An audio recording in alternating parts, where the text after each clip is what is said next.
네, 그렇다면은 묘현내는 어떤 방법으로 진행이 됐을까요?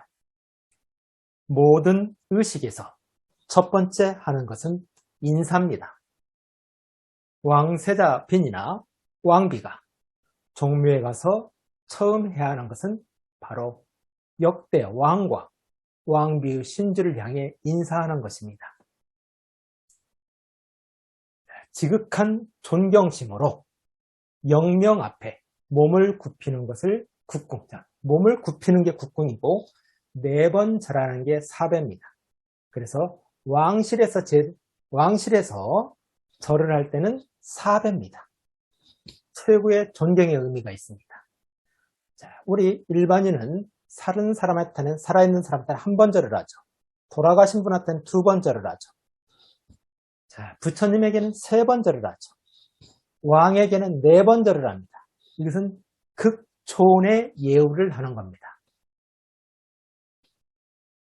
그래서 그 종묘에 간 일행, 국왕과 왕세자, 문무백관이 국궁사배로 옛 임금과 왕비들에게 인사를 올립니다. 다음에 국왕과 왕세자가 또 대신들을 데리고 각 신실, 역대 왕들의 신실을 살핍니다. 이것을 봉심이라고 합니다. 봉심은 왕명을 받은 사람 또는 국왕이 직접 종묘를 찾아뵙고 신실을 점검하는 예입니다. 봉심만을 위해 종묘를 찾는 경우 이외에도 묘연내처럼 특별 행사를 위해서 신실 봉심을 합니다. 즉 봉심은 신주가 제대로 잘 모셔져 있는가, 신실에 어디 바람 들어오는 데나 좀 부서진 데는 없는가, 그래서 전반적으로 확인을 하는 절차죠. 이 봉심은 종묘에서도 하고 왕릉에 가서도 합니다. 왕릉에서는 보통 하루 전에 봉심을 합니다. 왕과 왕세자 또는 대신이 각 신실에 봉심을 한 후에는 문무백관은 퇴장을 합니다. 그리고 왕과 왕세자는 임시 숙소, 임시 거처, 임시 처소인 소차로 이동을 합니다. 소차는 천막을 친 임시 거처예요.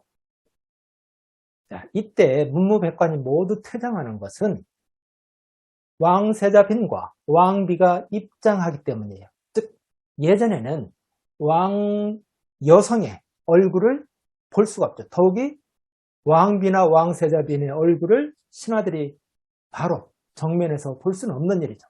그렇게 왕비와 왕세자 빈이 입장할 시기가 되면 문무백관이 모두 퇴장을 하는 겁니다. 이제 왕비와 왕세자 빈이 이제 종묘에 입장을 해서 신실봉심을 하지 않습니다. 신실봉심을 하지 않고 국궁사배를 합니다. 즉 인사만 하는 거예요. 인사만 하고 무슨 절차가 간단하지만 의미는 대단히 큰 거죠. 왜? 왕비와 왕세자빈이 역대 임금들, 역대 왕비들에게 내가 이 집안에, 이 왕실에 여인이 되었습니다 하고 고하는 것이기 때문에 의미는 대단히 큰 거죠. 그리고 종묘에 유일하게 왕실 여성으로서 종묘 행사에 참여한다는 또 매우 깊은 의미가 있습니다. 자, 인사를 마친 왕비와 왕세자비는 동문으로 퇴장을 하죠.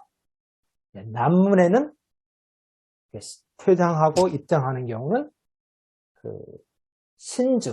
신주가 남문으로 이제 입장을 합니다. 역대 왕과 왕비의 신주가 종묘에 모실 때 남문으로 입장을 하죠. 국궁사배를 마친 왕비와 왕세자는 동문으로 퇴장하는데 이때 제례에 참여한 모든 여성 수행원들이 퇴장하면서 정전을 비우게 됩니다.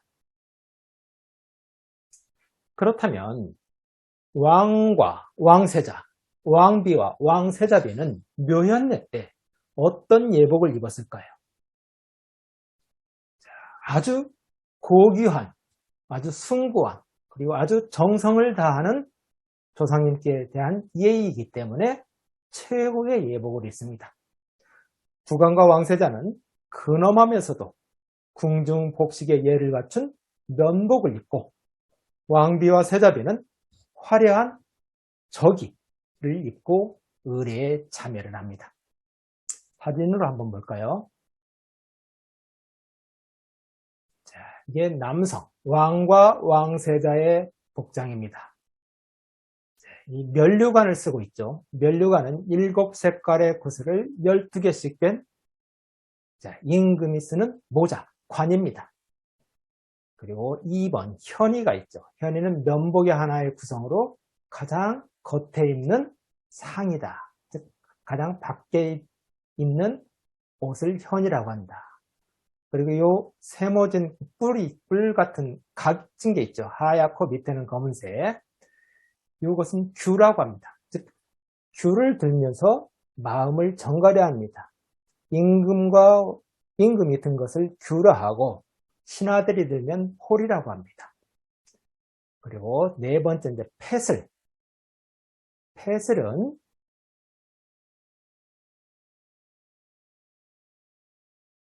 여기 보시면 패슬은 앞치마에 해당되는 복식품으로 무릎을 가리기 위해 허리와 앞에 두르는 천이다.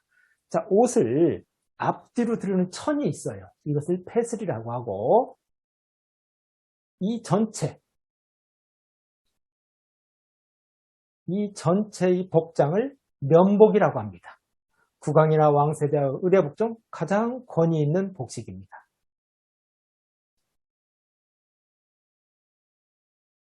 자, 여성, 왕비와 세자 빈의 복장을 봅니다.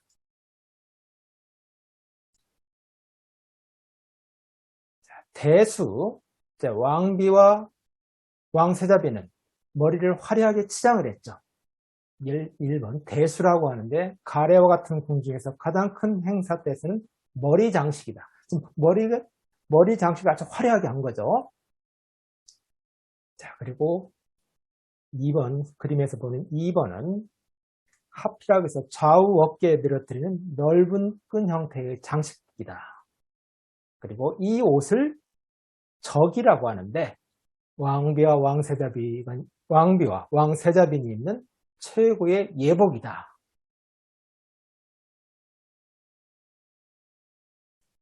자, 왕비와 왕세자빈이 왕실 가족이 들은 의례가 바로 종묘의 묘현례입니다.